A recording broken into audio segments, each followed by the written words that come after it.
SmartB Sports Update Podcast is brought to you by Optimum CBD. For all your rest and recovery needs, CBD products are your best bet. Go to OptimumCBD.store to order now. Free delivery on all orders over $99. You must be over 18 to order. I use Optimum CBD products personally for my rest and recovery. I train 6 days a week in Jiu-Jitsu, as you've probably heard on the SmartB Sports Update Podcast. I teach, I train, I compete. And without Optimum CBD products, I wouldn't be able to do it. Optimum CBD for all your rest and recovery needs. How are you? Yeah, well, thanks, John. Yeah, the teams have been named, so not long to go, 8 days to go. Next Wednesday night, the first game at Suncorp Stadium. And we've got the team lists, so yeah, just about all in readiness. And it's going to be an interesting series, this one. Hard to know exactly how it's going to go. There's certainly a lot to play out, that's for sure. And, you know, obviously there's a lot of controversy mostly around the Queensland team, actually. Yeah, that's right. But then also Terrell May not getting picked for New South Wales. And in the end, I agree with Brad Fittler. He shouldn't have been picked because of his attitude, not because of his form. Yeah. Yeah, that's right. Well, you mentioned Queensland. Yeah, Billy Slater throwing a real spanner in the works with a few selections here. 3 debutants have been named. Roosters rookie Robert Toya, Titans gun Bo Firma, and Storm star Trent Loiero are all set to play their first games for their state in a huge reward for strong form in 2025. Toya's debut comes after just 10 games, joining Payne Haas with the least first-grade appearances before making his Origin debut in the NRL era. Yeah, so there you go. That's a weird pick, but you know, it is. It's always, whenever anyone's critical of any Queensland pick, I always just remember Adam Mogg. Everyone going, why the hell did Mal pick Adam Mogg? And then Adam Mogg coming in and scoring like 2 tries and performing really well for the Maroons. He's so new, he doesn't even have a photo on the NRL website. Well, that's right. And I'll tell you what, I know, look, to be honest, I haven't seen a lot of Toya, but obviously I watched the game the other night against the Bulldogs. He cost them the game. He had a straightforward try, lost the ball over the line. Look, I know it's only one mistake, I get that. But the guy's only played 10 NRL games, and he's making mistakes like that. All right, I'm sure Billy Slater's looked at him in a lot more detail than what I have. I get that. Over 10 games. But it's not like, you know, it's not like he's a proven performer at that level and you go, oh, well, everybody makes mistakes. Everybody's got one howler in them. Like, this guy's only played 10 NRL games. And he's got a clear-cut try and he bobbles the ball over the line and it cost them the game. They lost by 4 points against the Bulldogs the other night and he gets called up for the Origin side. Well, he's got to mark up against State of Origin Latrell Mitchell, which is a different animal to normal rugby league Rabbitohs Latrell Mitchell.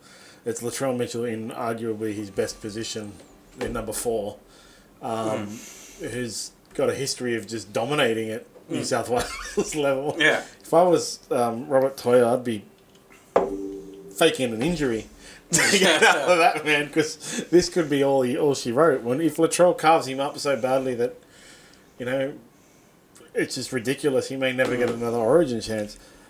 Yeah, I mean, Slater's not afraid to make bold decisions. I think in his mind, the way that he just looks at it, he goes, take everything else away from it and go, which team's going to give me the best chance of winning the game on the night? And if that means he's going to pick 3 debutants, well, that means he's going to pick 3 debutants. And as I say, I know it is only one mistake, but gee, it was a big one and it was a bad one and it was a costly one. Yeah, it's an interesting choice. You know, we named our Origin teams on Friday, you and Piercy. All of us were basically the same, to be honest. Yeah, there weren't much just differences in who was on the bench and who was starting. Yeah. But I also had Jerome Luai over Mitchell Moses. Mm-hmm. And I was talking to PC about it on Friday, where I just thought, like, I feel sorry for Jerome Luai because he won Origin last year. Yeah. He's the incumbent. Mm-hmm. He's won 4 premierships. Mm-hmm. Nobody could argue that he's had a major difference to the West Tigers. Mm-hmm. Mitchell Moses has only played, 3 games this year, and he's only had 1 good game. Right. So did you have Cleary at halfback? I had Cleary at halfback, and he's played with Cleary before. You know, he's got an established partnership with Cleary. So, yeah, I feel sorry for him. And, like, Piercy also picked Mitchell Moses, and he said, but you got to pick Moses, you know. Like, he was also, I feel sorry for Luai too, but you got to pick Moses. Did he have Moses and Cleary? Yeah. Yeah, okay. I was the only one of us who picked Luai. That was the only major difference between all of our teams. I think everybody knew who was going to be the team, basically. There wasn't any contention around Mitchell Moses. I just think Luai should have been in over him. Okay, I'll just make a concession. I know I had Cleary in my team that I sent you. But if I had my time again, I would have changed it, and I would have had... I half agree with you. I would have had Luai and I would have had Moses. I've thought more about it over the weekend. If I could take back my halfback pick, I would. Luai and Moses guided New South Wales to a win in a decider at Suncorp Stadium last year. The game 1 is at the same venue. They did the job under the pressure cooker of a decider last year, those two. And this is the thing, look, we all know the great player that Nathan Cleary is. He's this freak at NRL level who's won the last 4 straight premierships at halfback. But he hasn't been in his best form this year so far, and for him to unseat a guy... Well, effectively he's unseated Luai because Moses has just shifted to 5'8". So he's unseated one of the halves who got the job done in the decider last year. And I really think New South Wales might be guilty here of picking the best halves combination on paper, but not necessarily the best halves combination. Not necessarily the halves combination that's going to give them the best chance of actually winning the game. It's like they pick the 2 best individual halves, not the best halves partnership. Yes. So it looks better on paper, but in practice they've got to go out there and get the job done. One of them's got to run the show, and you'd think, well, it's Nathan Cleary because the halfback is the boss of the side.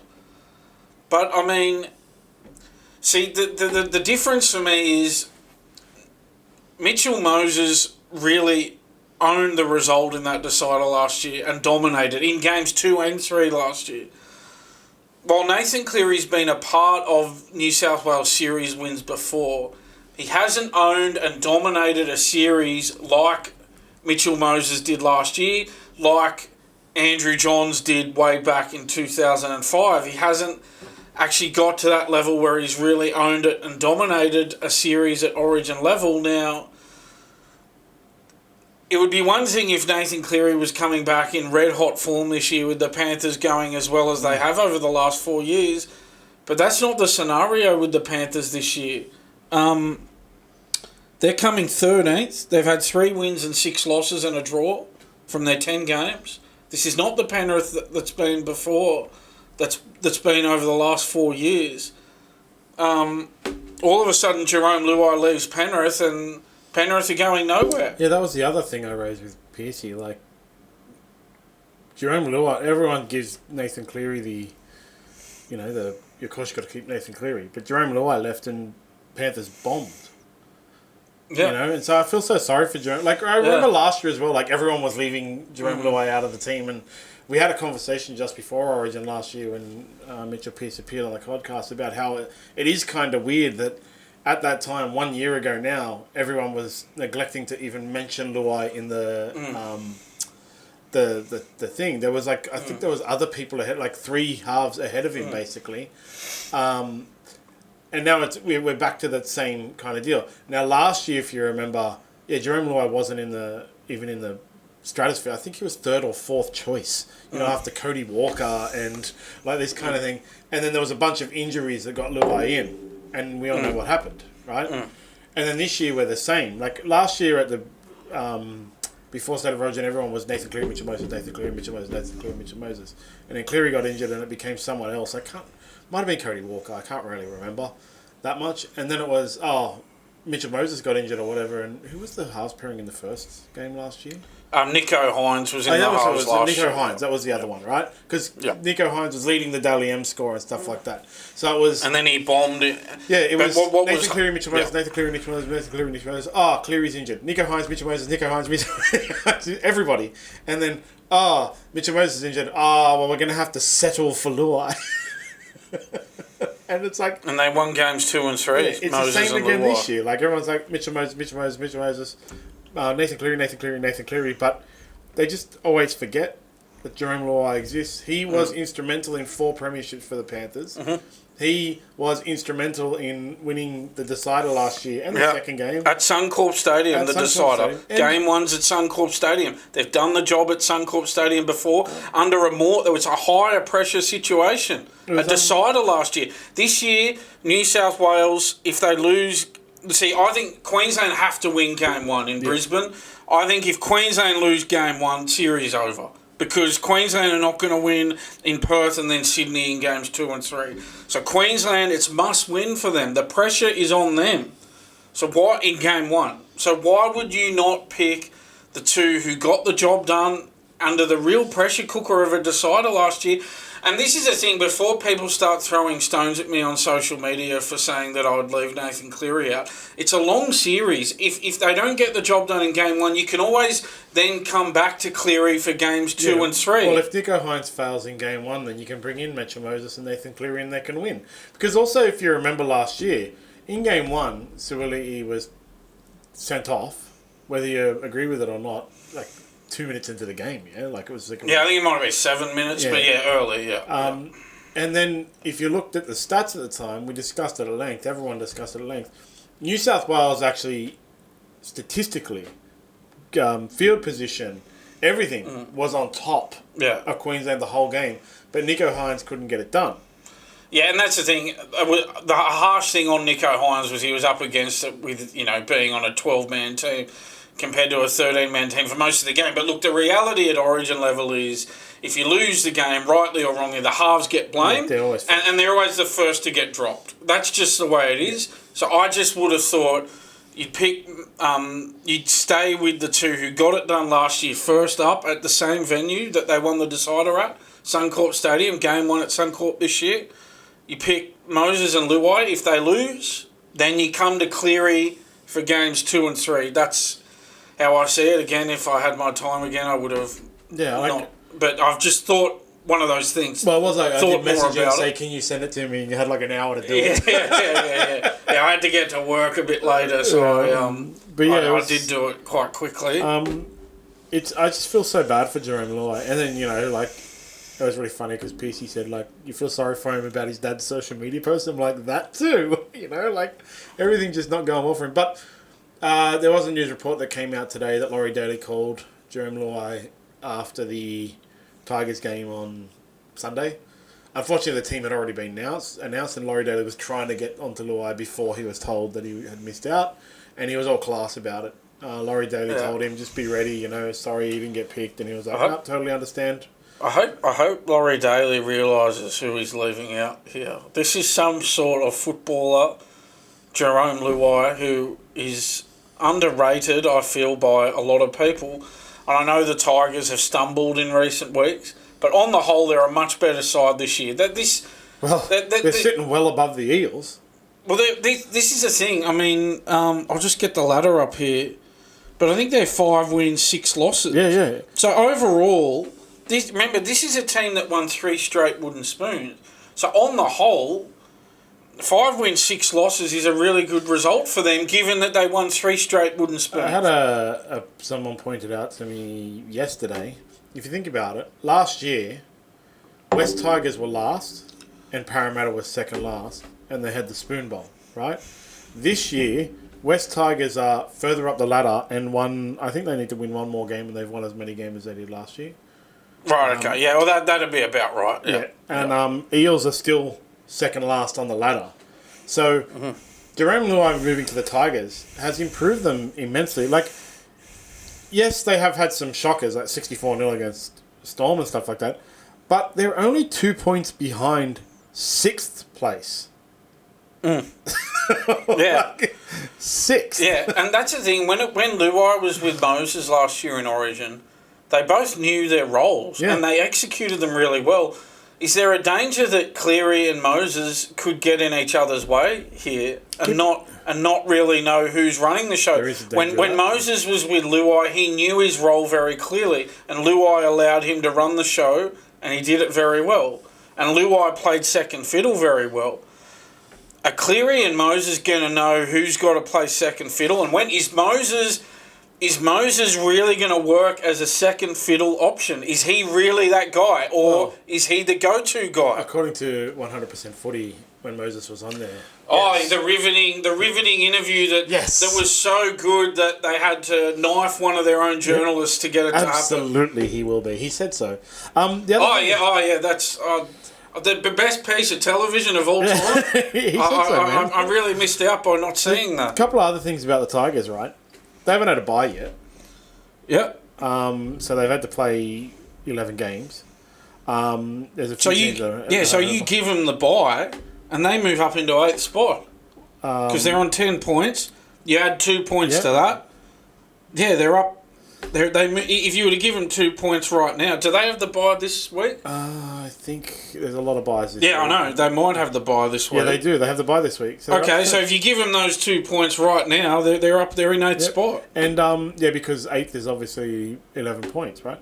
And the other thing about it is they're now in this prime position. Unfortunately, like this week they don't get a game.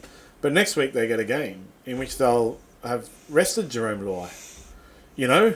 They're going to play the Cowboys next week. It is in Townsville, but they're in prime position now to have rested Jerome Luai, who missed out on State of Origin, who's got a point to prove. Yeah. It's good for the Tigers that Luai's not in Origin. So, what happens then? But lucky for the Tigers, and you got to applaud the Tigers. Like what he's done at the Tigers, and he's going well. Obviously, Terrell May was the other one. We'll get to him in a minute. Yes.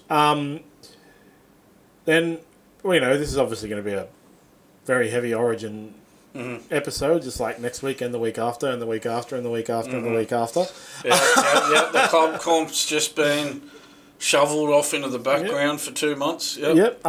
But Queensland assistant coach Johnathan Thurston has basically used his position in the media, I'll say it, to try and get Stephen Crichton suspended.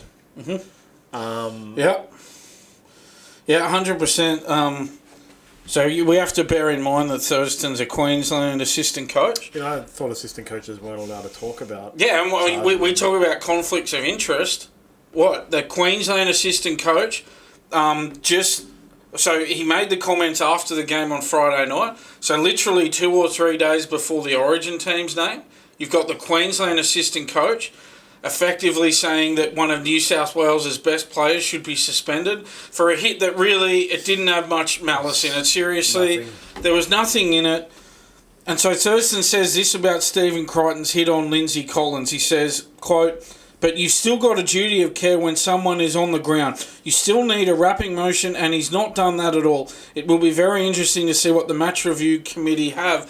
I guarantee you, if this happened in round 1 or round 25, he would not have said that. He's saying that because the Origin team's about to be named, and he's using his position to get one of New South Wales' best players suspended. 100%. Absolutely. And that's the thing, right? Aren't they not meant to talk about stuff like that? He should be fined or something. But he can't be in his position. Again, if he didn't have a role with the Maroons, you'd go, all right, well, he's just a media pundit having an opinion, that's fine. But he's the assistant coach for Queensland. So he's an official in the game, trying to pressure the match review committee into suspending a New South Wales player. This is ridiculous. This, again, as I said, if it wasn't just before State of Origin, he would not have made these comments. He's made a point of making these comments because he wants to put pressure on the match review committee. I think so. Speaking of that nonsense, we're still getting like such erratic behaviour with the sin bins. I've got to get my thing up. Yeah, wasn't it? I think there was that post that went up, wasn't it? I think it was 6 last week after being 0 the week before. I'm pretty sure. Yeah.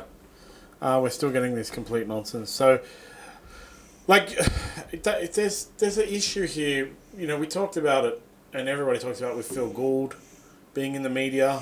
There are other like, I know a lot of the media gigs are part-time. Okay, they're, from what I understand, they're pay per appearance. But I tell you what, they get paid well. Yeah, on-air people get paid well. Yeah, absolutely, but they're pay per appearance. They're not their full-time job. No. But also a lot of those assistant coach and mentorship roles and things like that are also part-time, right? So they're also getting paid well for that. They have... These guys like Johnathan Thurston are having, like, you know, basically 3 or 4 part-time jobs that creates a full-time job. Mm. And so I can understand why they do that, right? They're trying to keep their lifestyle to the manner to which they've become accustomed. He's come off earning $1 million a year as a player, and he's trying to earn as close as possible to that. Because it's very hard to go from earning $1 million a year to earning like $200,000 a year.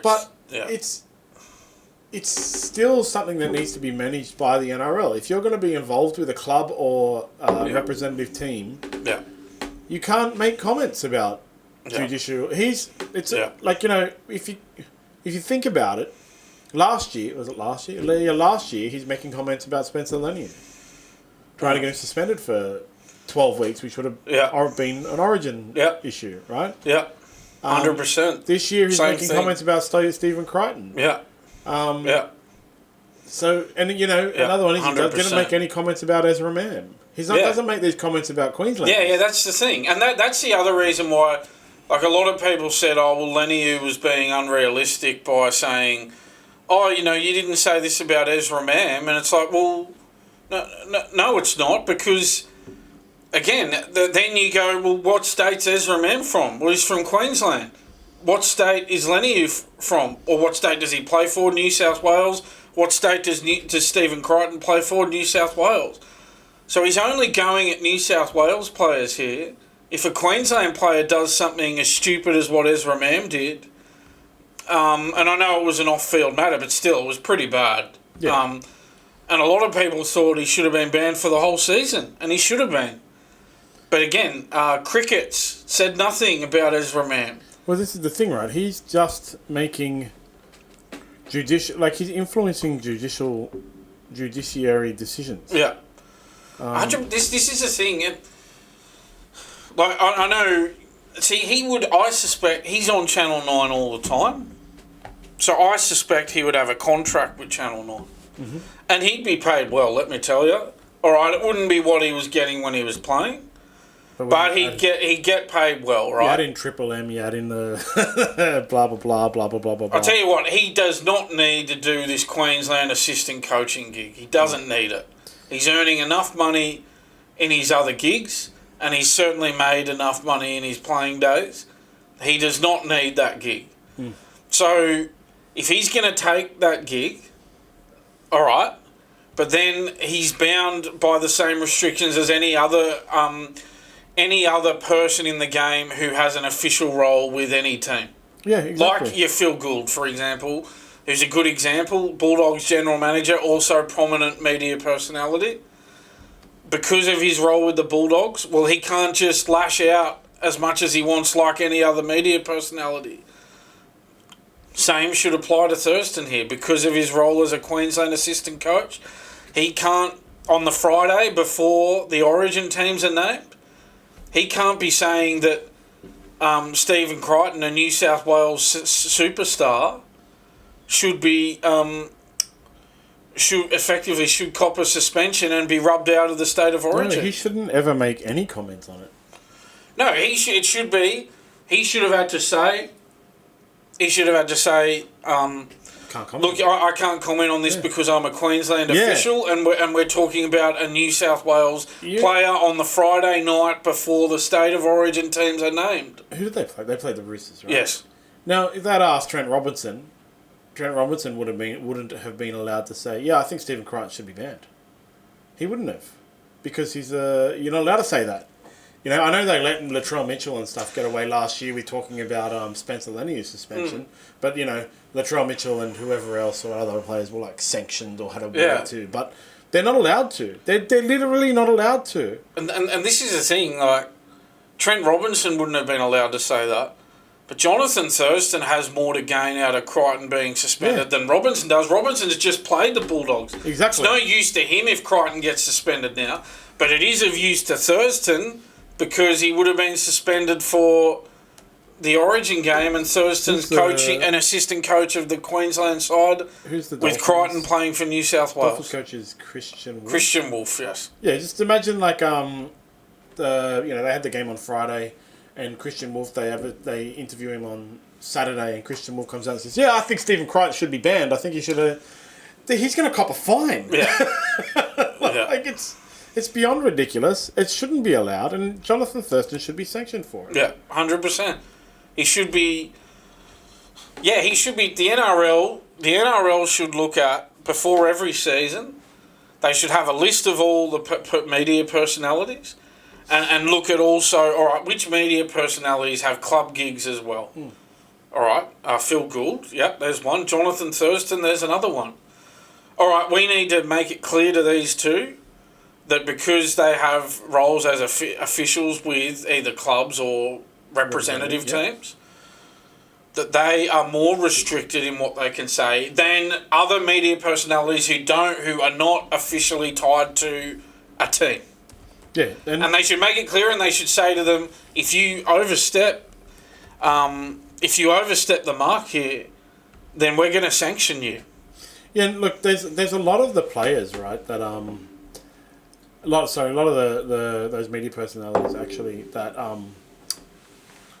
do those little club things. So even Andrew Johns, like he gets away with a lot. He probably has 14 clubs that he does use a half. That's the thing. I don't. He should also be not allowed to say it. And actually, like should have that list and go to all of them. Yeah. It's just Johnathan Thurston and Phil Gould are the extremes right now, doing it the most, and Johnathan Thurston the most blatant.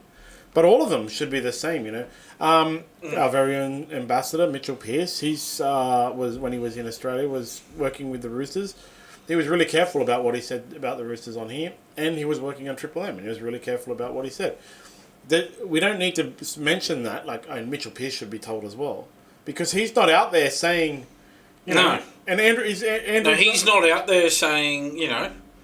Well, he's not out there making comments about Stephen Crichton. Exactly, or whoever a Queenslander is. I don't know who a Queenslander is. And that's the thing. And then, all right, they can have their media gigs, fine, but. Again, they're more restricted than those in the media who are not attached to a club. Exactly. And then, you know, it's up to, I guess, maybe the media companies, they may, you know, in a lot of cases they won't have a problem with it. But I guess, you know, the media companies may sort of go, well, look, you know, it'd be good if they weren't restricted and they could say a bit more. But, I mean, that's a matter for the media company, you know, that's... Yeah, exactly. If they're still willing to... It's not like the media companies do, we've discussed it, like hard-hitting journalism or expect anything from these guys anyway. That's what's... They generally let them get away with this is a saying thing, nothing anyway. Yeah, that's the thing. That's the thing, like the Sunday Footy show, seriously, they just...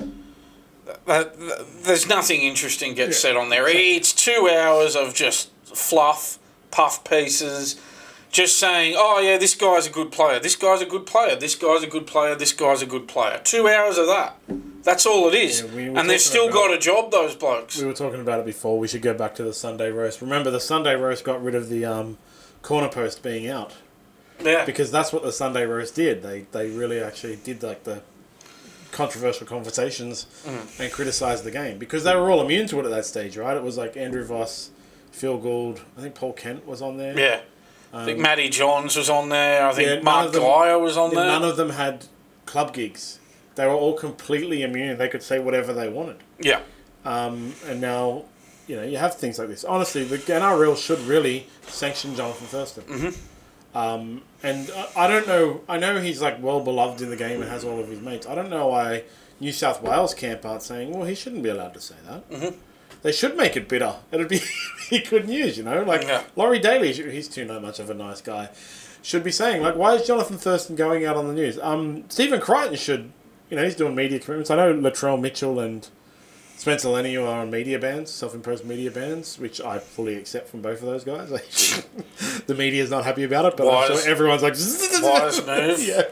But Stephen Crichton, he's not on a media ban. He should say, I'd like to know why Johnathan Thurston is allowed to comment on my... in the end, he didn't get charged, or he got a fine, right? Yeah, he got fined, but escaped suspension. So Johnathan Thurston's trying to leverage the Judiciary Match Review Committee. Didn't work, but he should be coming out and saying, why is Johnathan Thurston, the opposing coach, commenting on a charge? Us as players, we're not allowed to do that. So why? I guarantee you, I listened to it. The way that he said it, it was as though it was premeditated, and he knew what he was doing, and he was well aware of the timing of what he was saying. This was no accident. Again, if it had happened in round 1 or round 25, I bet you he doesn't make those comments. Yeah, 100%. Let's have this conversation, which you wrote an article about the...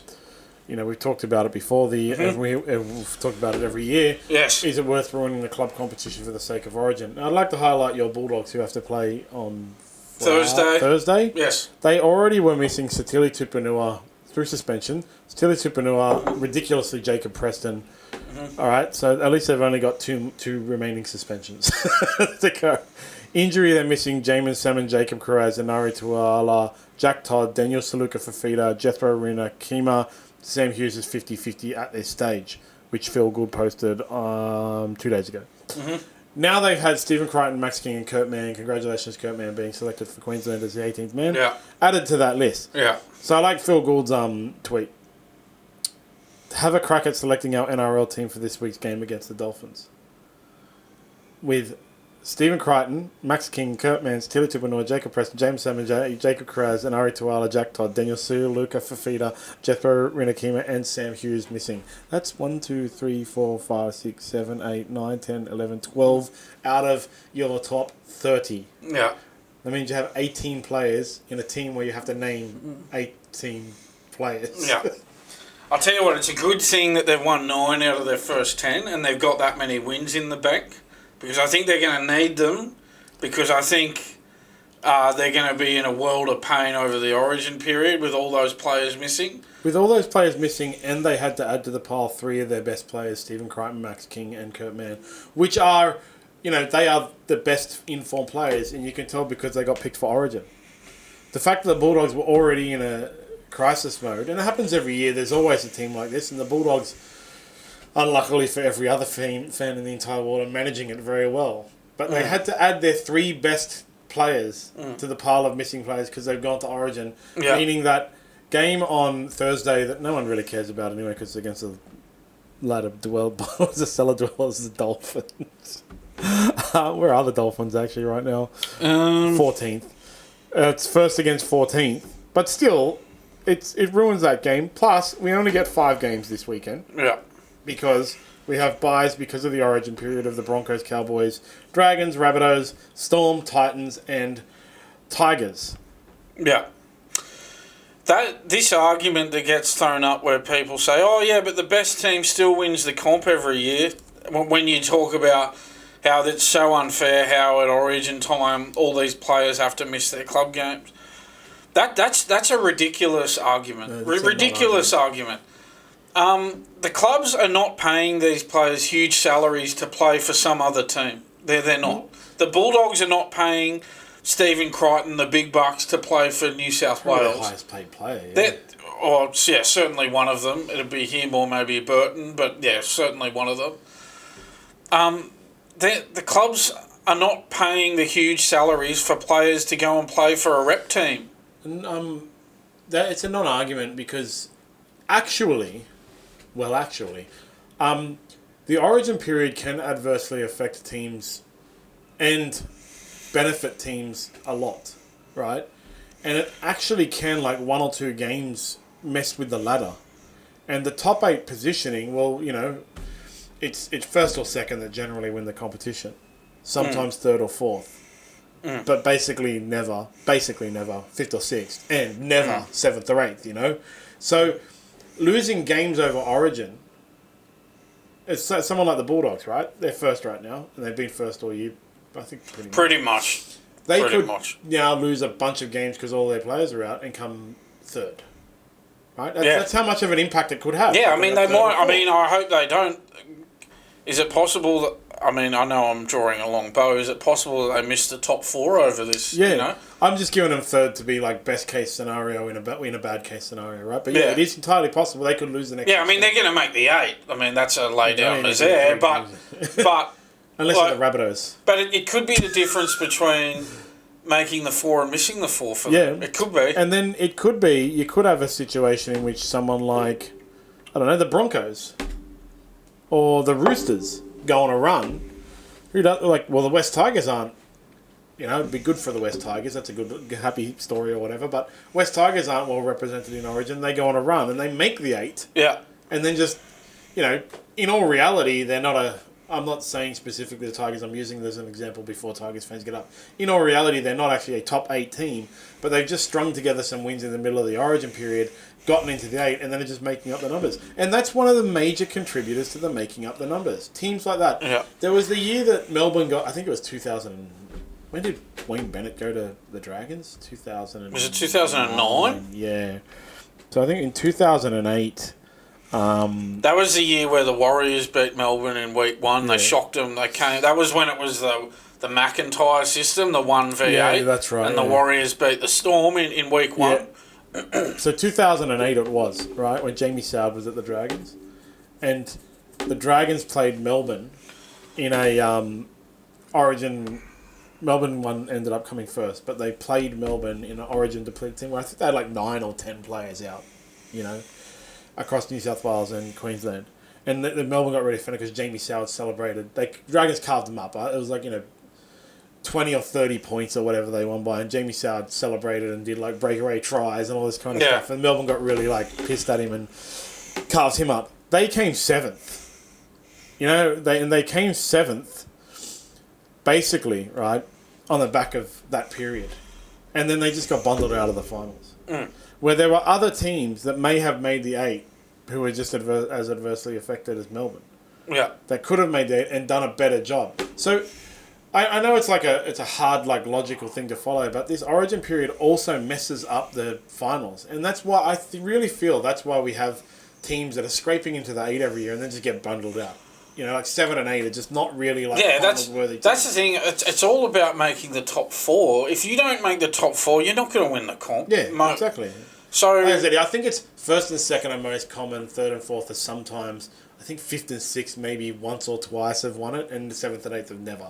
Like that's the thing. Like you have to be the outlier to win from out of the top 4, and the outlier never proves the point. I know the NRL likes to do that, especially when David Gallop was there. And who was the guy after Todd Greenberg? They always tried to use the outlier as the proof that their system works. Like, well, you know, every single team has made the finals over the past 10 years. CEOs are always going to be spin doctors. Every single team has made the finals, but they'll just use the Tigers have made it once, bro. CEOs just use whatever facts suit their position. But in reality, if you think about it, if they had a solid competition throughout the entire year, that finals series would probably be more competitive. Yeah. Those bottom place teams will have actually properly earned their spot without any luck of the draw kind of situations. And yeah, you look at that 2008 where Melbourne won 17, lost 7, same as Manly, and they played each other in the grand final, right? Sorry, Melbourne and Manly? Yeah. Yeah, 2 years in a row, 07 and 08. Melbourne won in 07, Manly won in 08, and then 07 got stripped off Melbourne. And they were, those two teams at that time, like they, their points differential was ridiculous. I remember it really clearly because of the Jamie Soward thing, right? But Manly's points differential was plus 302 and Manly's was plus 290, and the next highest was the Raiders at plus 113. Melbourne and Manly were so dominant, Melbourne for obvious reasons. And the Dragons got them so depleted. And the Dragons weren't going well. Got them so depleted, they were able to carve them up. Yeah. Yeah, the other points I sort of made in that article I wrote yesterday on our website is, I mentioned it. I grew up in the 90s and 2000s. Yeah, you would have been similar. Yeah. I grew up in the 90s and 2000s, where you'd be at school during the day of an Origin game, and all you'd be thinking about was getting home, watching the Origin game, and you'd look forward to, there's going to be, there's going to be some biff, there's going to be a fight. And I know that's not politically correct. I know the PC crusaders who rule Australia in 2025 would hate the idea of people looking forward to there being a fight in a football game, but hey, it's the truth. That's how it was. That added a level of unpredictability to the Origin arena that didn't exist in regular club games. In regular club games, you knew that just wasn't going to happen. But in Origin games, you thought, there's a good chance of it happening. You had people like Tommy Roddick, who's coaching New South Wales, who encouraged it. So you knew it was a good chance of happening. But since the punch has been banned, obviously there's no shoulder charge anymore. Now they get sin bin just for making minimal contact to the head. So you know that's just not going to happen in an Origin game anymore. We know that. We know that that's not going to happen. So Origin for me has just turned into basically a glorified club game. An Origin game now is not really an Origin game anymore. It's just a game with a lot of really good NRL players in it. Yeah. And it feels like it's a high quality NRL game. That's what an Origin game feels like. It doesn't feel like an Origin game did in the 1990s and the 2000s to me. I was born in the late 80s, so I don't know what it was like in the 80s. I didn't see the 80s, but I'm guessing that cool. Yeah, I was late did you watch it in the 80s? So 87 was when I started watching football. Okay, so you remember Origin in the 80s? Yeah, and I'm guessing it would have been the same in the 80s. Yeah, I can't talk about the 80s. I'm too young to remember it. Right up until those points of Paul Gallen punching Nate Miles in the head and Trent. What's the guy's name? Brent Tate, the Queenslander with the coat hanger. The guy had to wear the neck. It was Brent. Brent Tate. Yeah, and him doing that punch straight down into the ground on someone's head. I can't remember. Right up until that, it's the 80s up to there was like that. And even Eric Groth hitting Justin Hodges. And you remember? I think it was in 2009. I think New South Wales might have hit Steve Price with a high shot or something. Yeah, and then what happened was New South Wales. No, sorry. And then what happened was at the end of the game, Queensland put a bomb up, and you knew the sole purpose of putting the bomb up was we want to give them the ball so we can just smash them. Yeah. They put the bomb up early in the tackle count. From a penalty. Yeah, so they could just smash them. Yeah. That was what, even as late as 2009, that doesn't really feel like all that long ago. No, but it is so. But it is a long time ago now. But even then, there was still that element of, something like that could happen. But now you just know that's not happening anymore. Right up to happening. Paul Gallen punching Nate Miles and Brent Tate punching whoever it was. And that Paul Gallen, Nate Miles, I think that was in about 2013 or something. Nate Miles hitting his head. So I just had a quick look about that Dragons. Because I think that Dragons Melbourne situation really highlights it, right? Melbourne were cheating the salary cap. Later got their premiership stripped and stuff like that. Dragons beat them 36-12. Throughout the year, the next highest opposition score against Melbourne was 20. So the Dragons managed to put 36 on a team that was... Because they were so depleted. And it really ruined... it really highlights... I think it's the extreme highlight you can use to show just how ridiculous the game can get. Dragons weren't going to make the 8. But then through this Origin period, which they weren't affected... They got to play a bunch of teams that were affected, like Melbourne, and they put 36 points on Melbourne. Now, they didn't play Melbourne again till the following year, and Jamie Soward got smashed by Greg Inglis, and it was really funny. But it does. It ruins the season, and every year we have the conversation. Every year media has the conversation. Nobody supports leaving it like it is. No, well, it's round 12 this weekend.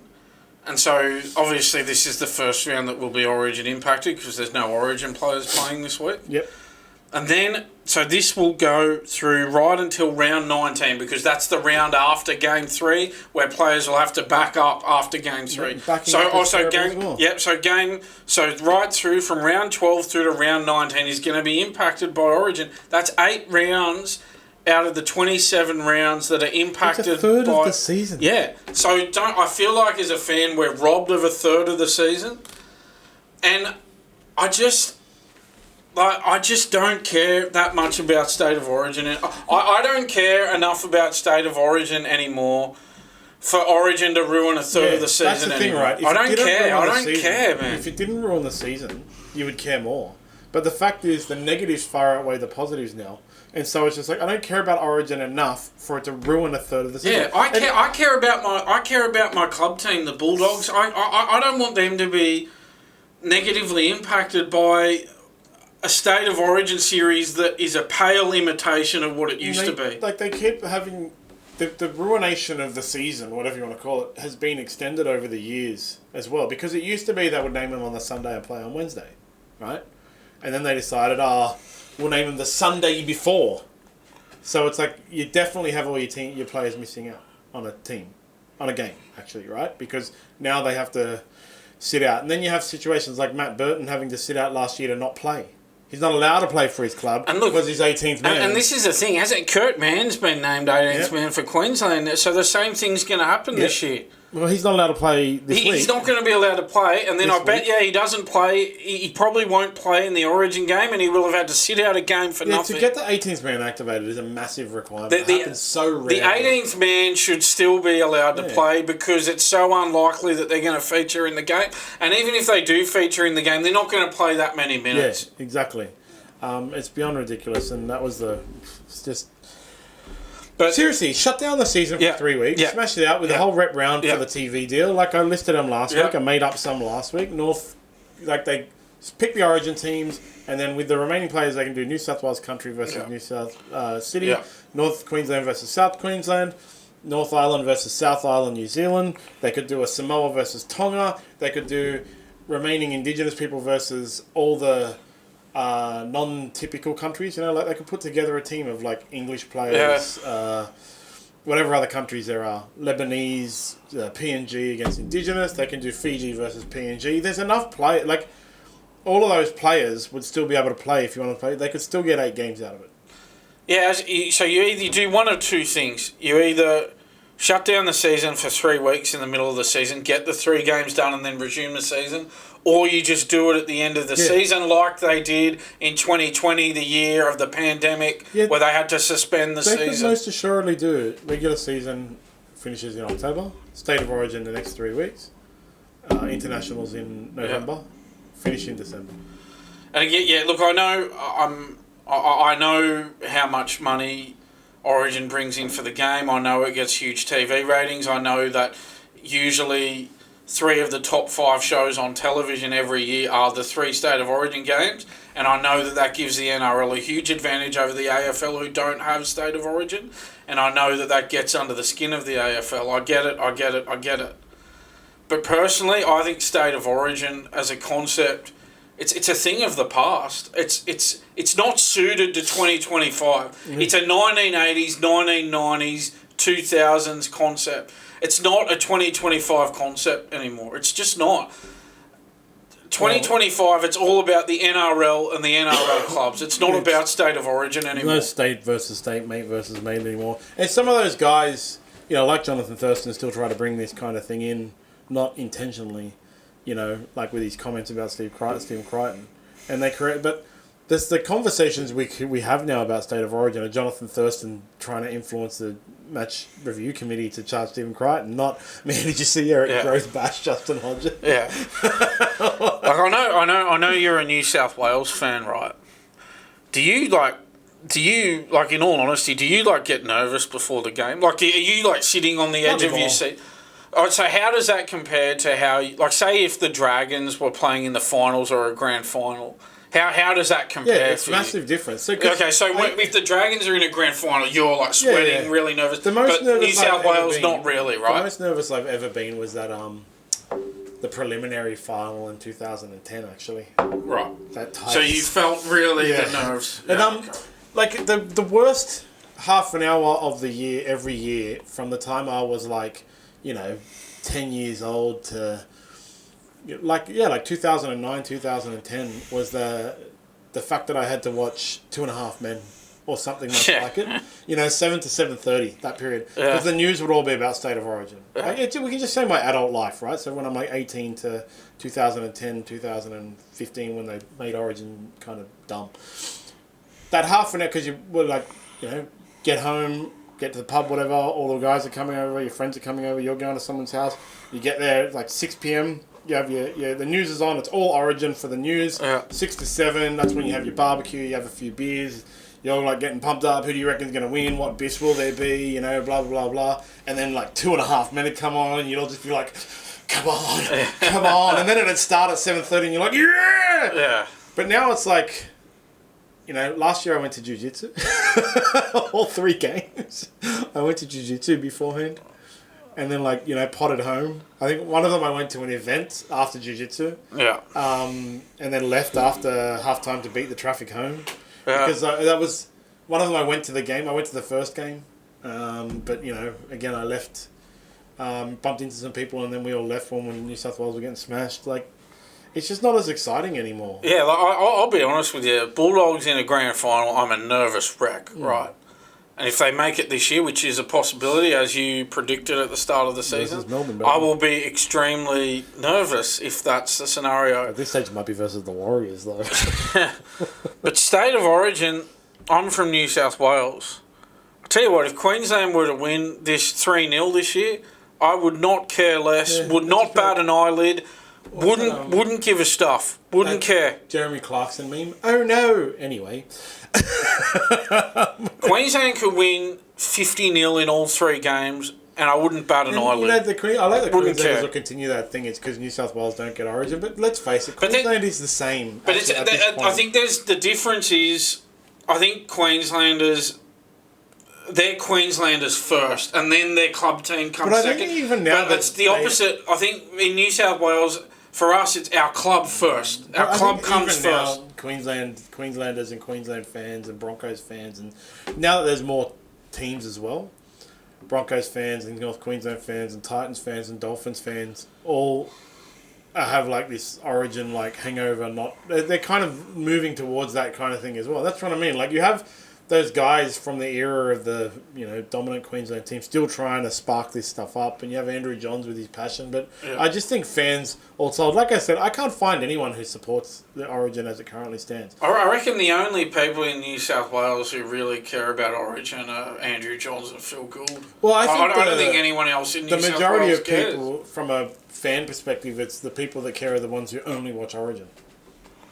The people who watch rugby league are really all they're doing is having the same conversations we are now. And then there's a bunch of people out there who only watch Origin who aren't even aware of this issue. And so they're like, yeah, Origin's on. I'll go to the pub and I'll have all my friends over and I'll watch State of Origin. I'll buy my Blues jersey and so on and so forth. And then after it's over, Blues jersey goes back in the cupboard and they go back to their day-to-day lives and they watch maths. Whereas everyone else who's actually into rugby league is like, man, look at the Bulldogs this week. Look at thank God the Dragons have a bye. You're not thinking about how the Origin game's going to go. You're thinking about how Origin impacts on your team. Yeah, exactly. And so if you don't have a team, you're all about Origin. Yeah.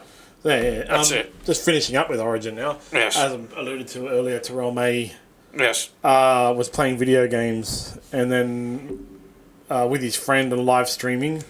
Said to his friend, that jersey I bought you, throw it in the bin or whatever, I haven't been picked.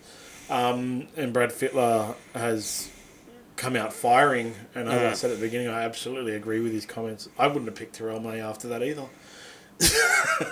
No, I wouldn't have picked him, but...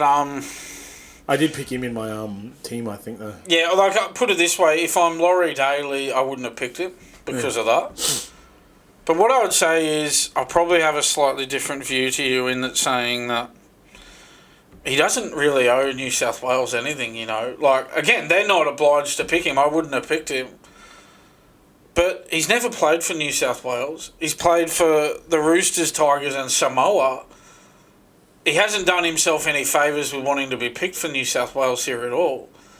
But by the same token, he doesn't... and then this is probably my apathy towards State of Origin coming out here, to be honest. To be honest, I think you care more about Origin than me, probably. He doesn't owe New South Wales anything. No, I don't, but this is the thing, right? You're right, 100% right. And we all of the three of us, me, you, Mitchell Pearce, all picked him in our teams.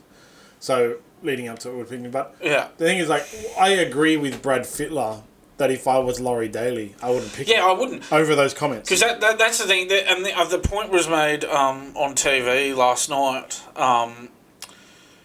If you got two players who... And, they were talking about... some people were saying, why did Max King get picked over Terrell May? But if you got two players who are on level pegging, you got one player making an idiot of himself on social media and the other one not making an idiot of himself on social media, you go with the guy who's not making an idiot of himself on social media. Exactly. That's why I support Brad Fittler's comments that Laurie Daly shouldn't have picked him because of that. Laurie Daly's reasoning for not picking Terrell May was weird. Apparently he said something like he spoke to people at the Tigers and his defence isn't up to scratch, which is nonsense because Terrell May's defence is really good. But, this kind of behaviour, all right, maybe he already knew because it had been leaked and he said all this stuff about, they leak it on purpose or whatever. That's not going to get you picked for Game 2 either. No. Or Game 3 or in the future. They're going to look at that and go, well, you're an idiot. I'm not going to pick you. Yeah. You're a goose, mate. Yeah, but by the same token, he doesn't know Brad Fittler or anything. Absolutely. And who's Brad Fittler to call him pathetic? And we're about to talk about Brad Fittler. Brad Fittler's had his controversies. We're about to talk about him in a second. Something he did over the weekend. But you know what I mean. My attitude is the guy. He's not going to get picked for New South Wales because he's been a clown. But he doesn't owe New South Wales anything. No, he doesn't. And that's the thing with all of them, right? If you don't get picked, even if you do get picked, you don't owe New South Wales anything. And that's really goes back to what we're talking about. People care less about it now than they used to. Every year I get a Facebook memory of Mal Meninga, because I did a post about it 10 years ago, whenever it was. Mal Meninga talking about Mitchell Pearce's off-field behaviour and saying Queenslanders, we wouldn't pick him if he was a Queenslander because he's got bad off-field behaviour, something like that. He said, Queenslanders respect the Queensland jersey too much to behave like that. And I highlighted things like Darren Lockyer crash tackling a bouncer, Johnathan Thurston getting kicked out of the casino. I can't remember which player it was, having a threesome in a bathroom and filming it. Darius Boyd and Sam Friday or something. There was this massive list, right? And so, even though it was hypocrisy and nonsense from Mal Meninga, back then there was really, you haven't been picked or you're going to be picked. You do owe the representative something. You have passion. Yeah. Now, because it's so much less important, Terrell May doesn't have to do anything to be picked up and play well. Again, your punishment for saying what he said on social media is you don't get picked. Yeah. Your punishment shouldn't be for Brad Fittler to not get picked and Brad Fittler to pile on top of you in the media. No. He doesn't owe Brad Fittler anything. Brad Fittler's not the New South Wales coach anymore. But I looked at that and I went, He doesn't know Brad Fittler or anything. No, it's Brad Fittler doesn't need to make the comments. I like I said, I agree with him. Everyone I think would agree with him. Terrell May shouldn't be picked because he acted like a goose on social media. But really, for Brad Fittler to come out and say it that's what I mean. Brad Fittler is still kind of in this old school mentality that all these New South Wales or potential New South Wales players owe something to New South Wales and should be on their best behaviour and trying to get their spot. And all the, I don't know what they're called now, former Origin greats or whatever. Fogs. Yeah. All the fogs, hold them to some ridiculous ethical and moral things. But look at all you guys, man. Look at all of you.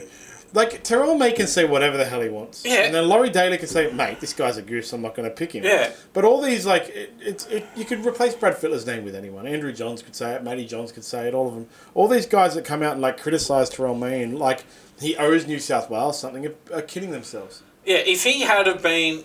Let's say he got named in the team, right, and he was in New South Wales camp, and he did that. Yeah. Burn the jersey. All right, that's a different scenario.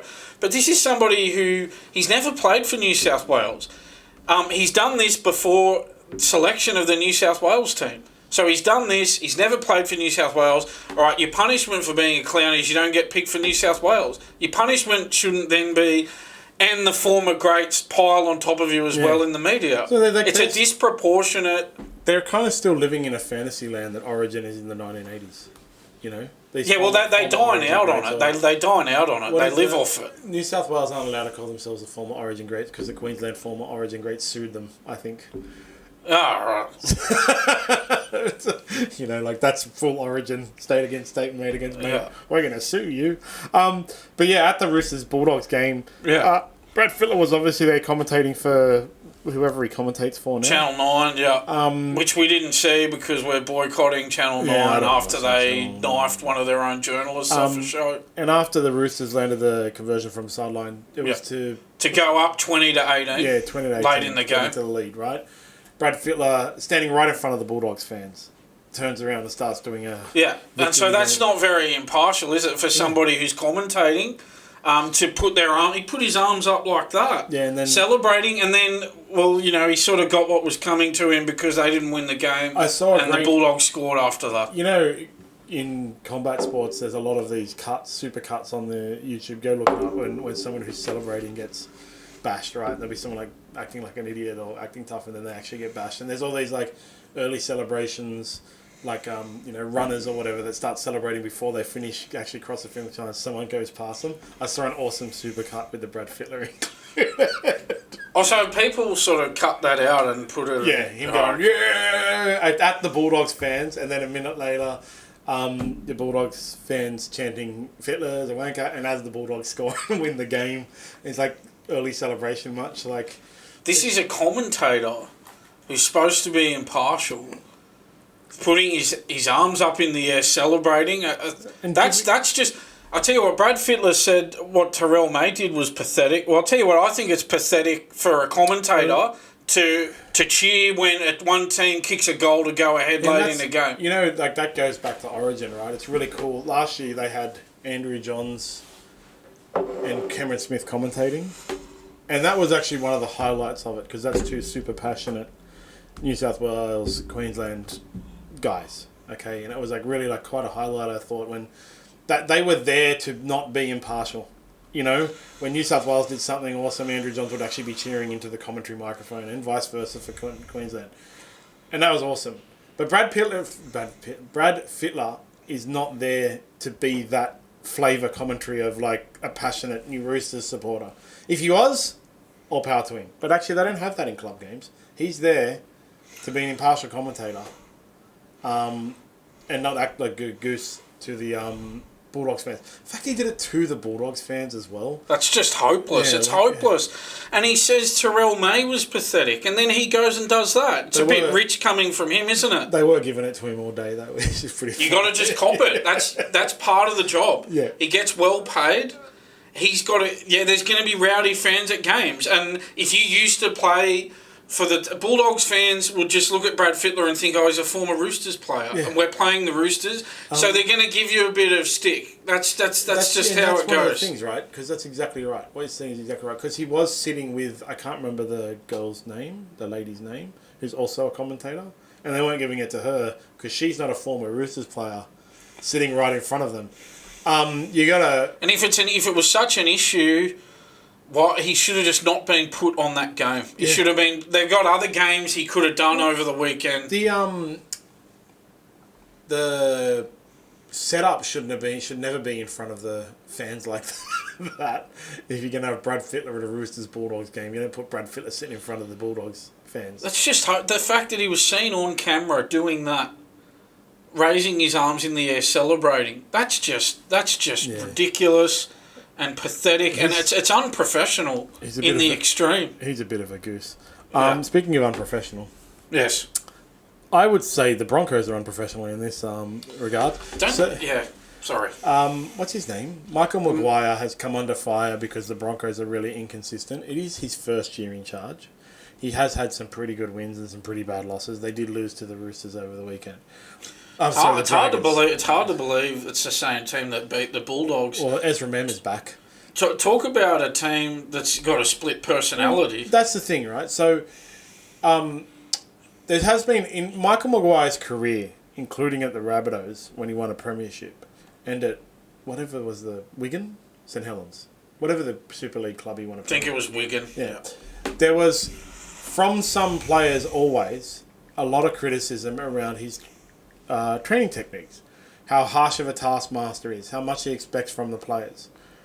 And I think everybody should hearken back to the Bulldogs and see the change that came over them when Cameron Ciraldo took over and 8 players shared a text message and Raymond Fatala, what's his name? Fatala Mariner. Yep, their captain was at the head of it, complaining about the difficulty and Joseph Tarpanay not enjoying the wrestling session and suing and all this kind of stuff and seeing the turnaround, right? The Broncos right now are in this situation where Michael Maguire is a harsh taskmaster who expects a lot from his players, and some ex-players that he let go and got rid of are critical of him. If you went and asked for Talamarina, what do you think of Cameron Ciraldo? Do you think he's going to be complimentary? Do you think he's going to say he's a good coach? No. No, absolutely not. But the guys that are still there, that Ciraldo has recruited and has now at the Broncos, they're all going to, at the Bulldogs, they're all going to go, no, he's wonderful.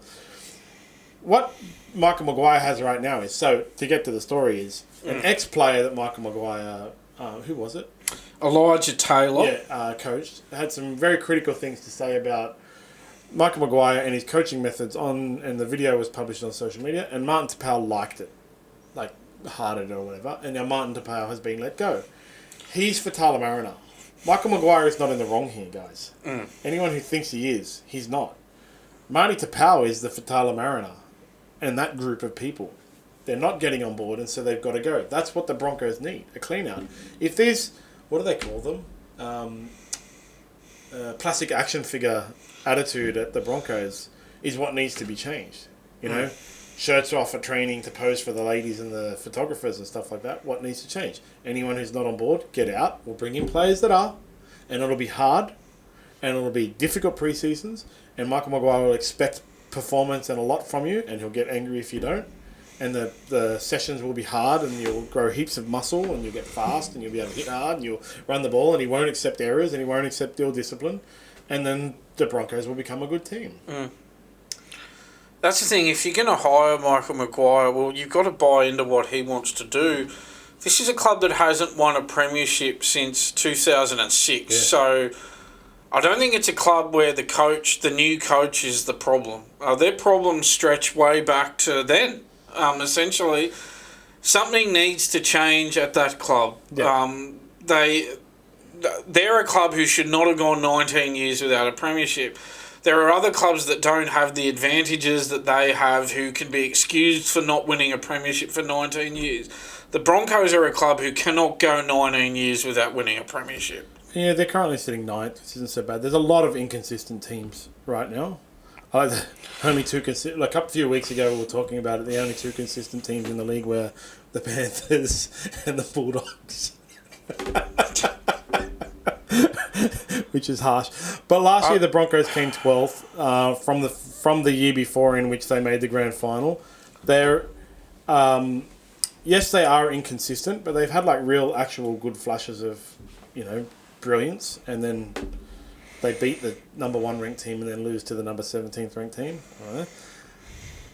But they're in that Cameron's first year at Cameron Ciraldo rebuild where there's a bunch of guys there who won't like it, and they'll be, this is too hard. I want to go back to the days where I was allowed to run around without my shirt off, and I didn't have to train hard, and I didn't have to get better, and nobody held me accountable for behaving like a goose, and no one made me work hard.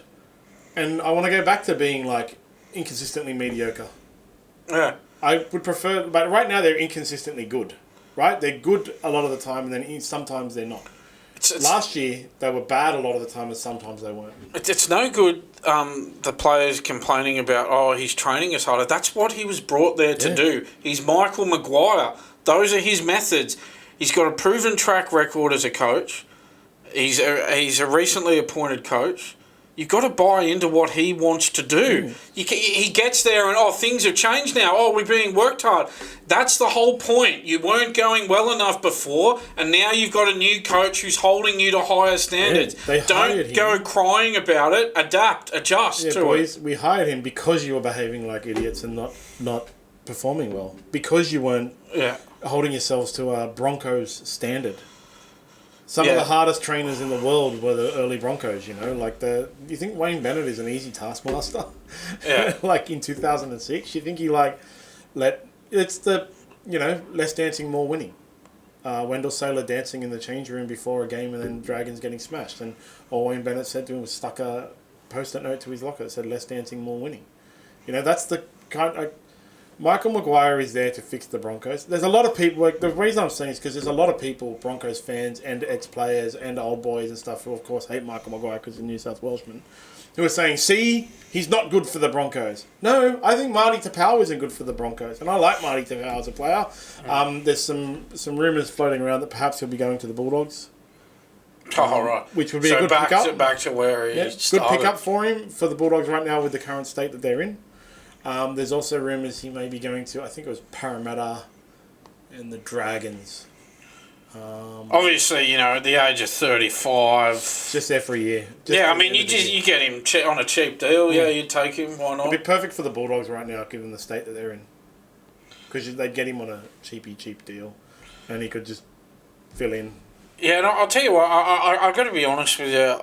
There was part of me that thought, yeah, I know it's a silly thing to do, what he did, but there's part of me that just thought that this is just someone liking something on social media. It's very 2025 for somebody to be sacked because they liked a post on social media. But it's a perfect excuse. That's the thing, because they can't sack without cause, right? They can give you permission to go and negotiate with other clubs early, but they can't just go, by the way, Marty, you're out. But it's like they used it. They used it. They wanted him to go anyway, and because he's not buying in. He's not. But it's just there's part of me that went, all right. So we're at a point now where players are being sacked because if he actually posted, well, that's one thing. He's liked a post. Sometimes, and I think it was on Instagram, the heart. Yeah. Sometimes you do like stuff. So, I know it sounds like an excuse or something, but sometimes you do accidentally like something. Yeah. Like you're looking at something and you accidentally like it. I never like anything on TikTok, for example. Like, I actually, you can go look at my thing. I don't post on TikTok. I don't share on TikTok. Anything that I have shared, I've done accidentally and I don't know how to unshare. Because it actually accidentally happens. Like, you just scrolling. Yeah, you're scrolling. Oh, I like that. And often on TikTok, I'll scroll and accidentally double tap or whatever, and I'll see the heart light up that I've liked it as it scrolls up, and I scroll back down and unlike it. You know, that's the thing. It does happen accidentally. He obviously didn't do it accidentally, and it was an excuse for them to get rid of someone who's not buying in. That's it. You know, but all players beware. About what you're liking on social media. Yeah, well, you have to now. You could get sacked. All that stuff is recorded. Hide your account so no one can look. Yes. Now, reporters are pushed. Again, what's his name? Christian Wolf. After the Dolphins game. Dolphins lost, yeah. They did. I'll tell you what, they were hard done by, though. Now... Yeah, 12-16, yeah. They lost 16-12. Now, what happened was Warriors winger... They were at the start of one of their Warriors sets. Roger Tuivasa-Sheck appeared to lose the ball forward when he dropped a kick late in the first half. Now, it was a dead set knock-on. And how it wasn't adjudged a knock-on, I have no idea. Well, the Warriors then went and scored a try at the end of that set of 6. The Warriors won by 4 points. Now, if I was the Dolphins coach, I'd be furious with that. And I know you try not to bag the refs, but gee, it was a bad decision. Well, I'll tell you what. The on-field ref, the 2 touchies, and the bunker that's allowed to seem to interfere. That's the thing, they can interfere at every other time. 45 minutes after something happens. When they make a howler like that, no interference. And I think the ref even screamed back, told everyone it was knocked back. So reporter asked him about it, and of course he responded because, look, we celebrated, what was her name? Lara Pitt last week, actually pushing Ricky Stewart about the Jamin Salmon thing. Yeah. And it was really good. But reporters asking coaches about refs, they're only looking for a soundbite of the ref, the coach being angry. Yeah. Because coaches can't say anything. And the reporters know that, man. Yeah. I think it's they do, but they're just. I guess they are. And again, I am in the media. I am a reporter, so I don't want to be a hypocrite here. But I guess that's the thing. It's the reporter's goal is completely different to the coach's goal. 100%. The coach's goal is to get out of it without getting himself in trouble, without saying the wrong thing. The reporter's goal is, as bad as it sounds, the reporter's goal is to get him to say the wrong thing because it's a better story. That kind of thing is really unfair to the coaches because of the policies of the NRL. Because the reporters are only asking to try and get that soundbite of Christian being angry. So he probably answered it in exactly the way that he should have answered it. Yeah. He said, look, you know I'm not allowed to talk about this. Yeah. You've asked me the question, you know I can't talk about it. That's so he sort of put it back on the reporter, from his point of view is the right thing to do. I like that because that's what he pointed out. Like he basically said, you're only asking me this so you can get a soundbite of me being angry or making me cop a fine. That's the only reason you're doing this. Yeah, you're asking a real question. Not everybody is Ricky Stewart. Not everybody's going to take the bait, you know. And he's smart enough. Christian Wolf is smart enough not to take the bait. Yeah. But yeah, I still think it's totally unfair that the coaches aren't allowed to criticise the refs. But I also think, as I've explained before, I don't think people should criticise refs because it's a bloody hard job. So there's no good system.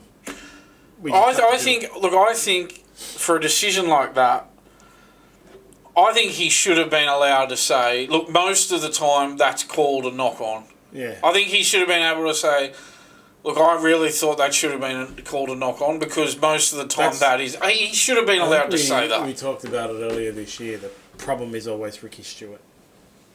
Because if you let Christian Wolf get away with saying, most of the time that's a knock-on, mate, then Ricky Stewart will be, the refs are terrible. All the refs cause all the Raiders to be bad. Everything the refs do are bad. And then, Christian Wolf didn't get fined when he criticised. Like, that's the problem, right? It's banning Pokemon cards because two kids have a fight. Because with Ricky Stewart, there's a method to it, and the method is blame someone else so the heat's off me. That's the method. I just saw today on TikTok we got a comment about a short about Ricky Stewart where, you know, one of the shorts we were talking about last week, how he's not one of the elite coaches. Someone fully commented that nonsense about, he's sitting in the top 4 this year, and everyone tipped him for the spoon, and he's able to make the finals and doesn't get the spoon. Yeah. Like, dude, just, he's won nothing. Like, that's the reality of it. Anyway. No premierships since he's been there over a decade now. I'm glad I'm not on TikTok, by the way. Oh, it's awful, but it's really funny. I like TikTok for the ultra left wing conspiracies and the ultra right wing conspiracy videos. The bomb. I love it. It's just hilarious. What did Joe Rogan say? Post and ghost? Yeah, you got to post and ghost. Always post and ghost. I'm all about that. And Adam O'Brien is probably going to get the sack because he can't do anything with the Knights. It's like the 5th year in a row that he's going to get the sack. But he's actually admitted the Knights are in a funk. That was another controversial decision, apparently, over Billy Slater picking Kalen Ponga, even though Kalen Ponga is in such poor form. Fact of the matter is the Knights have, I can get Tyson Gamble to shout at me as well, one of the worst halves pairing in the league. And there's only so much Kalen Ponga can do. The fact that Reece Walsh is out injured has helped Ponga there at the Origin selection table, obviously. Seven Cobbo's also out. That's the thing. The Knights have only scored 128 points in 10 games. That's just 12.8 points per game this year. They're clearly, easily the worst attacking team in the comp this year. And the Eels pumped them. They've now lost 4 straight games at home. They lost 28-6 to the Eels. O'Brien's got to go, doesn't he? I think he's going. He's in real strife. He'll be gone soon. Walking that knife's edge since the Kalen Ponga Dally year. He walks it every single year. What could happen now is, basically what you'd have to be sitting there right now is Newcastle starting to look for another coach, right? But then Kalen Ponga will go away to Origin, might come back and carry him through 10 straight wins, get him into the finals, and Adam O'Brien's job is safe for another year. Kalen Ponga should get a cut of his contract. That's what's been happening with the Knights for years now, right? Adam O'Brien is... Yeah. But this is the thing, they scrape into the 8, but they never do anything when they get there. And so you go, I've said it quite a few times on the podcast. What's the point in making the 8 if you're not a real contender? It's almost like coaches have got to be judged more on top 4 finishes than top 8 finishes, because making the 8 and just getting knocked out straight away, it doesn't mean anything. It's You're just there for the first and second team to warm up for the actual grand final. You know, you're just there. So you should judge coaches on top 4 finishes, not top 8 finishes. They didn't score a try until the 74th minute in that game. The only try they scored came at the 74th minute. What's it? Their attack is right off at the moment. I think $1 Million Man Fletcher Sharp set up the try as well, right? Well, James Schiller scored it. Yeah, but I think it was the $1 Million Man, the next $1 Million Man, was it? That set up the... Hold on. We'll just check his try assists. Yeah. If he had a try assist. Oh, no, it was gay guy who got the try assist, sorry. But I think $1 Million Man Fletcher Sharp started the movement.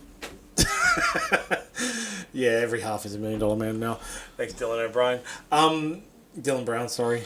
Yeah, so, and then we've had a resolution to the ball tampering nonsense in the Cowboys Panthers game, in which both of the trainers have now been banned for 1 week. Yeah. Yeah, 2-game ban, but 1 week but 1 week suspended, so it's really a 1 game ban. Yeah. Which is it's a very light punishment. As I said, they drew the game. Both trainers did it. They should have just taken the point off both teams. The fact is, it came out because a fan caught it. No camera, no one has ever noticed it before. And I honestly think they need to go back and look at how many other trainers are doing it. I just get the trainers off the field. That'll never happen again. Why is a trainer touching a ball? And why are they only getting a 1 week suspension? Yeah. And why didn't they just... Tell you what, if you took the point off both teams, it never happens again. I guarantee never in you. a million years. Never. Both of those guys would have been sacked.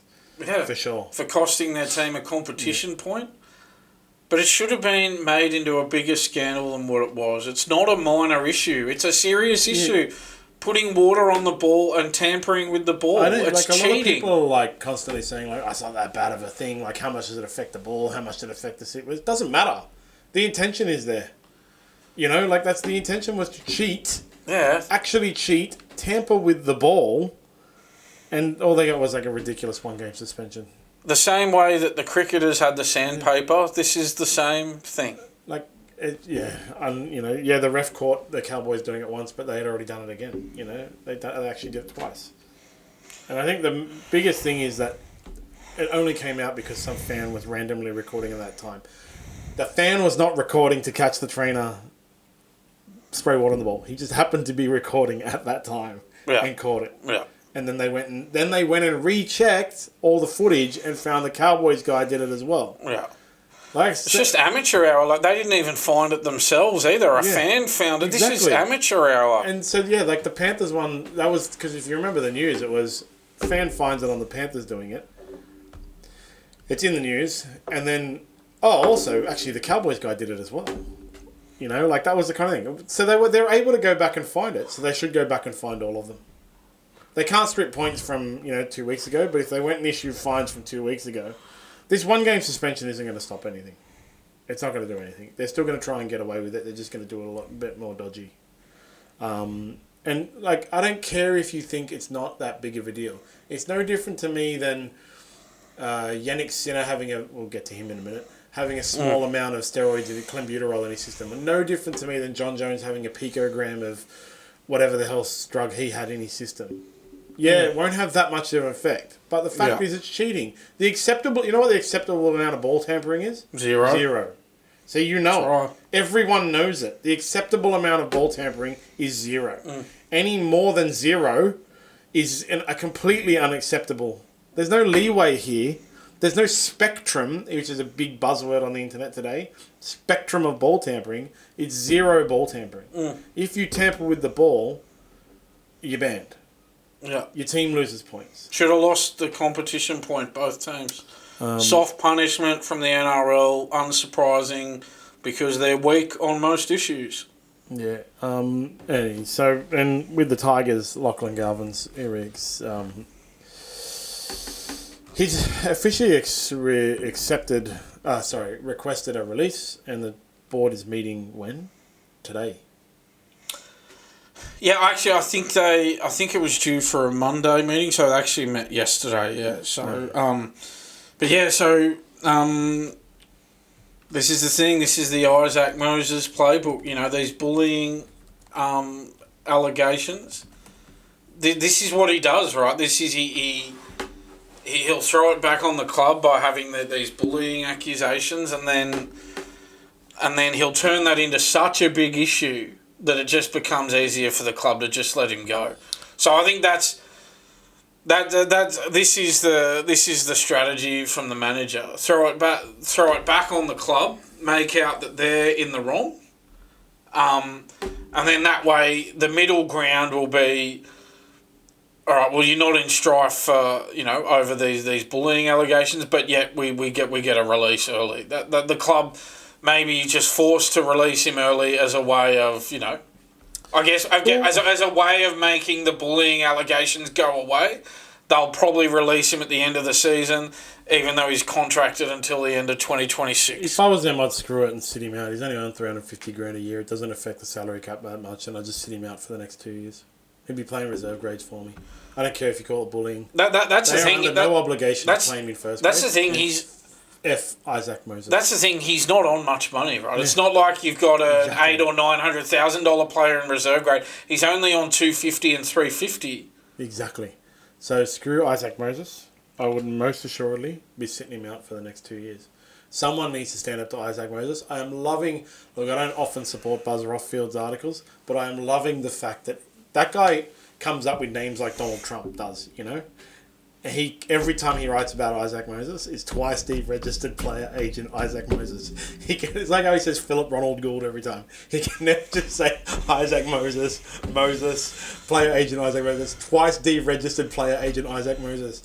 He has been deregistered by the NRL twice. He has bullied Channel 9, who pay the NRL hundreds of millions of dollars. Over $600 million out of a $2 billion TV deal. Bullied, he's broken clubs before. He's created these nonsense situations with those two players that the RLPA had to check on.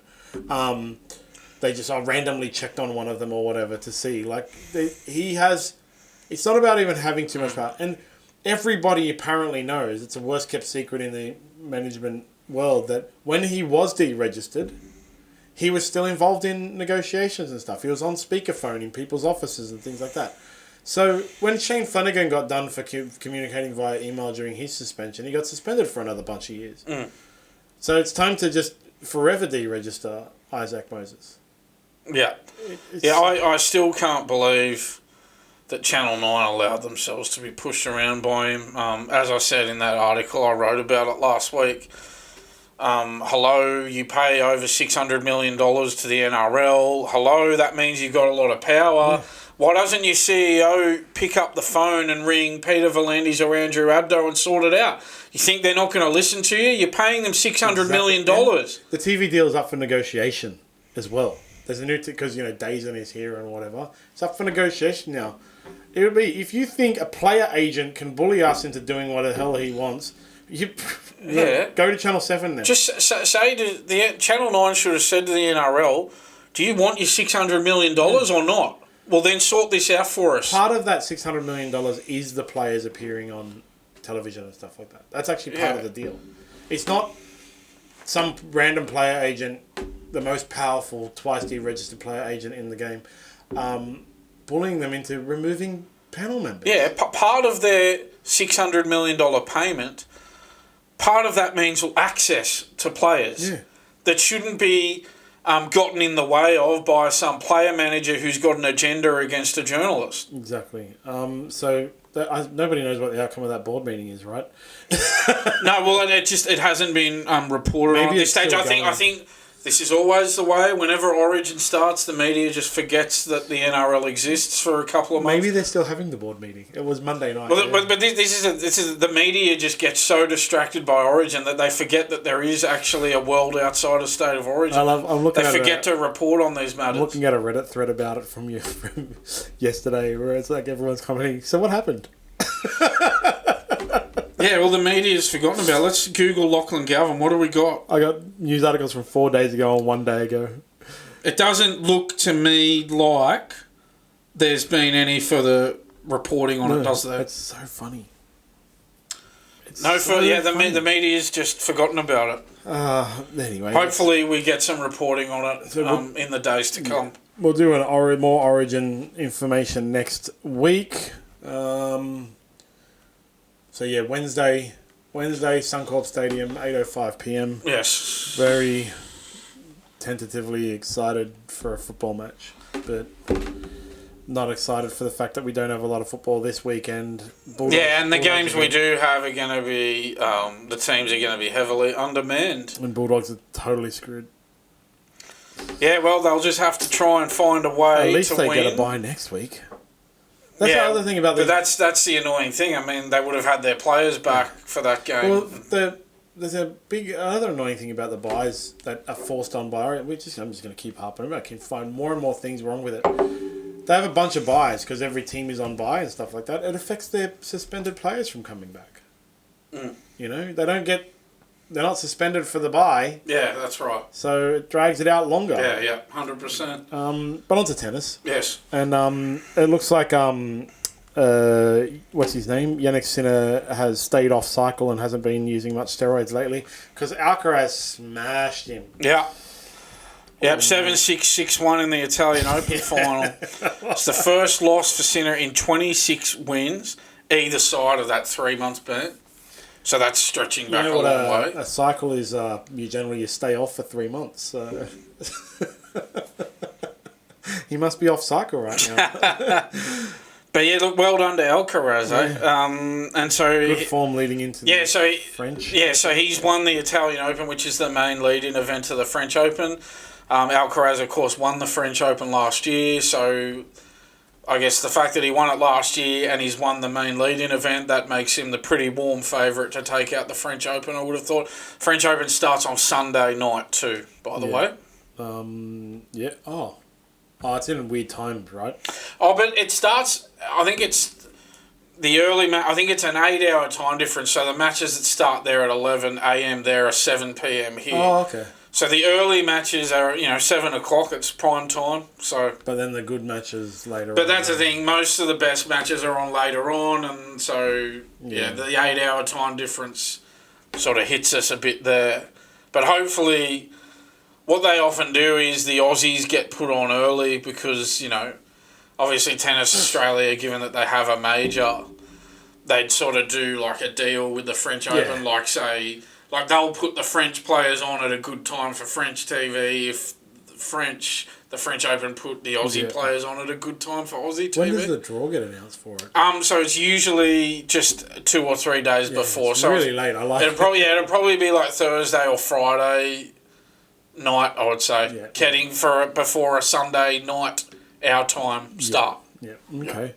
And Andy Roddick has, I guess he's happy that Andy Murray and Novak Djokovic have parted ways. Yeah, we said, the quote from Andy Roddick was, quote, "But if I'm being honest, our cats could coach Novak Djokovic." Like, what do you tell someone who's won that many times on tour, right? So he's sort of saying what we're all saying. It's really difficult for Andy Murray, who won nowhere near, only won 3 majors, to tell Novak Djokovic, who's won 24 majors, what to do on a tennis court. Yeah, I think with tennis, I've been thinking about it a lot since last week. One of the things about it is, like, in a situation like that, right? So you look at something like, people would say the same thing about, like, say, John Jones in MMA, right? What do you need to coach John Jones? He's arguably the greatest stuff of all time, even though he's a dirty, rotting drug cheat. The only loss he's got on his record is a disqualification that he was obviously dominating, and the guy who beat him always makes jokes about it.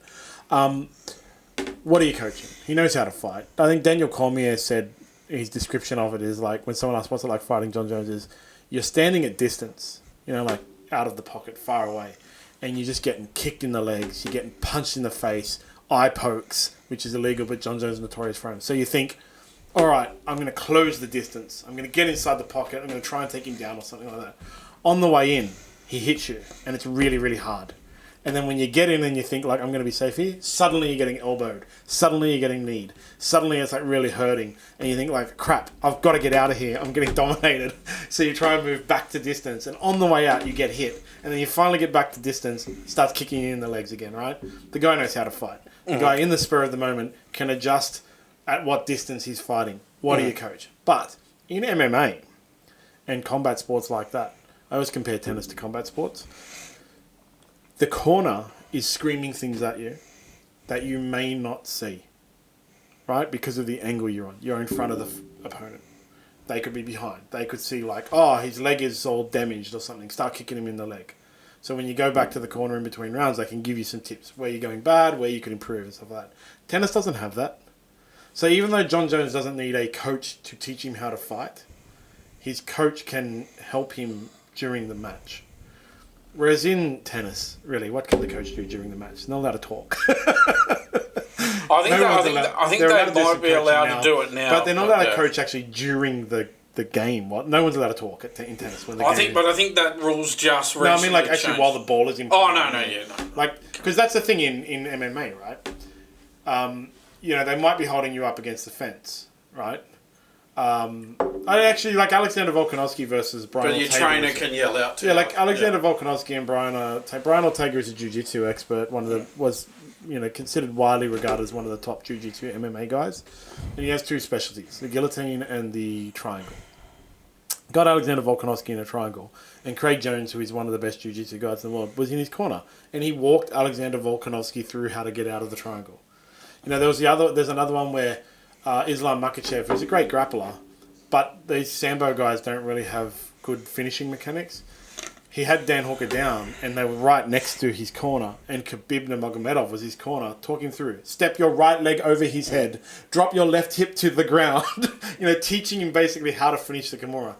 Tennis, you don't have that. You don't have, serve to the left corner, kind of thing. So what can a coach do? Andy Roddick's right. What is Andy Murray really? We've discussed what he can do. He can give you tips, but for a continued thing, that's like 1 month job, honestly.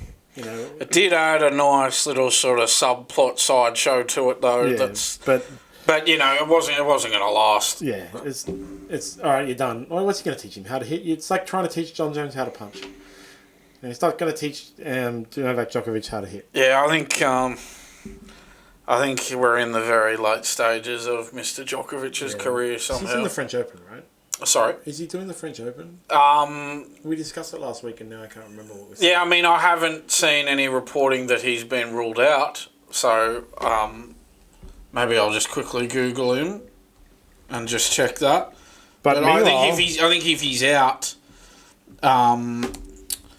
if he's out, we would see reporting on it. Well, he's supposed to be playing in this Geneva Open. Oh, yeah, so this is like a little lead-in event. It's not a big event. The main lead-in is the Italian Open. Yeah. But in the week before, sometimes they have these little, really minor events for players who just want to, a bit more court time. And so I think he's playing in this Geneva Open. So he wouldn't be playing in that if he wasn't playing in the French Open. Well, hopefully he runs into Nick Kyrgios. So there's a little bit of clickbait that I've put on our rundown. He is coming back, but it is only in the doubles. It's not in the singles. Of course, I clickbaited our rundown there. He's never gonna. He talked about how he was going to come back to the French Open. Yeah, we discussed it last week and we made fun of him. He's going to play doubles with who? With Tomasi Kokkinakis. So he's actually going to play with Jordan Thompson. Only because Max Purcell was handed that 18-month doping ban. So Max Purcell would normally have played with Thompson, but because Thompson now doesn't have a doubles partner, well, he asked Kyrgios to play with him, and he's going to play with him. I think Djokovic should go play. Well, Djokovic is great friends with Nick Kyrgios. They should have played doubles together. Maybe that's what's going to happen next year. Djokovic retires from singles, and Kyrgios and Djokovic go on. Yeah, it's a possibility. You might be onto something there. That wouldn't actually be that bad, to be honest. Djokovic can go and win some doubles. Yeah, well, they played doubles together before. I think they played doubles together. I think it might have been at the Brisbane International this year. They played doubles together, so they've done it before. Yeah, there's a chance that they decide to do that. They decide to go, like they're both I mean, Kyrgios isn't going to be playing much longer either. So they're both getting towards the... Well, Kyrgios may not play singles again. He might be done with singles.